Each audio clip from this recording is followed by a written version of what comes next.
नमस्कार, इंदौरी न्यूज पर आपका स्वागत है। आइए नजर डालते हैं आज की कुछ खास खबरों पर। इंदौर नगर निगम द्वारा जल कर बढ़ाने की बात करी गई है, जिसको लेकर कांग्रेस द्वारा लगातार विरोध किया जा रहा है। जहां कांग्रेस का पार्षद दल इंदौर में इसका विरोध कर रहा है। 6 अगस्त को एक बड़ा प्रदर्शन भी होने जा रहा है। वहीं कांग्रेस प्रदेश प्रवक्ता प्रमोद कुमार द्विवेदी ने आरोप लगाते हुए कहा कि नगर निगम में परिषद भाजपा की बनी हुई है, ऐसे में सभी निर्णय जो है भाजपा द्वारा लिए जा रहे हैं।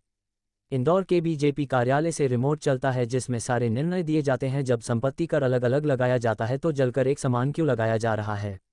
महलों में रहने वाले लोग भी जलकर का वही कर दें और निचली बस्ती में रहने वाले लोग भी जलकर का उतना ही भुगतान करें, ऐसा क्यों? जब गाइडलाइन के अनुसार संपत्ति पर अलग अलग कर लगाया जाता है तो जलकर के लिए भी अलग गाइडलाइन बनाई जाए, जिसमें अलग अलग तरह से कर लगाया जाए, जिससे जितनी आवश्यकता जिसे है उसे क्षेत्र के अनुसार वहां पर जलकर लगाया जाए। भाजपा द्वारा और नगर निगम द्वारा लगातार अपनी मनमानी की जा रही है। जब पार्षद दल इस मुद्दे को उठता है तो पार्षद दल को परिषद से बाहर कर दिया जाता है। ये कहाँ का अनुशासन है? शहर में लगातार नगर निगम सिर्फ लोगों से पैसे वसूल कर रही है। परिषद की बैठक हुई, परिषद में प्रस्ताव पास हुआ। ये पार्षदों का मामला है। हमारे पास कांग्रेस दल के पार्षदों ने उसका उत्तर दिया, परंतु टैक्स बढ़े ये भारतीय जनता पार्टी ने पहले ही तय कर लिया था। परिषद के संवैधानिक अधिकारों पर आपने डाका डाला। आपने ये साबित किया कि परिषद रिमोट कंट्रोल से चल रही है और जावरा कंपाउंड में भारतीय जनता पार्टी दफ्तर से चल रही है। मेरा स्पष्ट आरोप है कि जब संपत्ति करके कई रेड जोन आपने रखे तो जलकर का एक जोन क्यों, एक दर क्यों?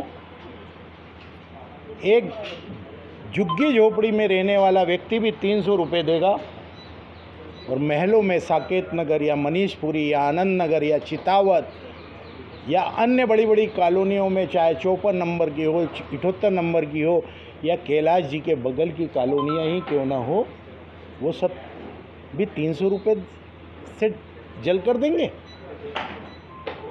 संपत्ति कर के जोन अलग हो सकते हैं, गाइडलाइन अलग हो सकती है, रजिस्ट्री करने की दर अलग हो सकती है, गंदी बस्तियों को कानून में छूट अलग हो सकती है, तो आपने उन सबको बलाए ताक में क्यों रखा?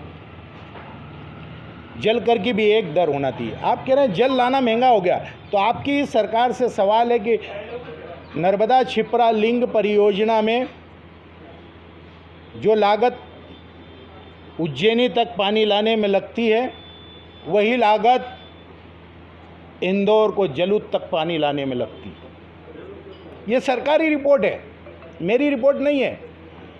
तो उज्जैनी में जो पानी दिया जा रहा है वो बड़े बड़े उद्योगपतियों को, मल्टी माफियाओं को, किसानों के नाम पर छलावा करने वाले किसानों को, वो मुफ्त में, और इंदौर में गरीबों का पानी भी छीना जा रहा है 300 रुपये।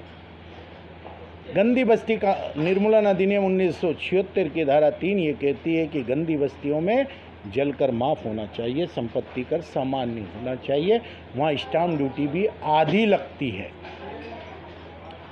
हुडको की परियोजना हो या अन्य परियोजना हो, उन्हें किया जाता है, परंतु आपने ये भी नहीं किया।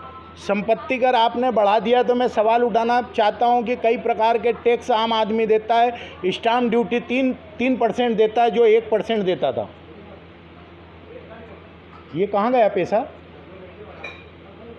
ये भी पैसा तो हमने विकास के लिए दिया है। आपने पार्किंग शुल्क बढ़ा दिया, जबकि पार्किंग कलेक्टर कार्यालय में हम जाएं तो पार्किंग शुल्क, अन्य जगहों पर जाएं तो पार्किंग शुल्क, इस प्रकार से सभी तरीके का टैक्स आम आदमी दे रहा है। हम इस बात का विरोध कर रहे हैं कि भारतीय जनता पार्टी के रिमोट से, भाजपा कार्यालय से नगर निगम की परिषद चल रही है, तो फिर घोटाले में अकेले अधिकारी कैसे दोषी? सहभागिता तो होगी फिर। मेरा ये आरोप है। हर भर की ताज़ी खबरों के लिए बने रहिए इंदौरी न्यूज के साथ।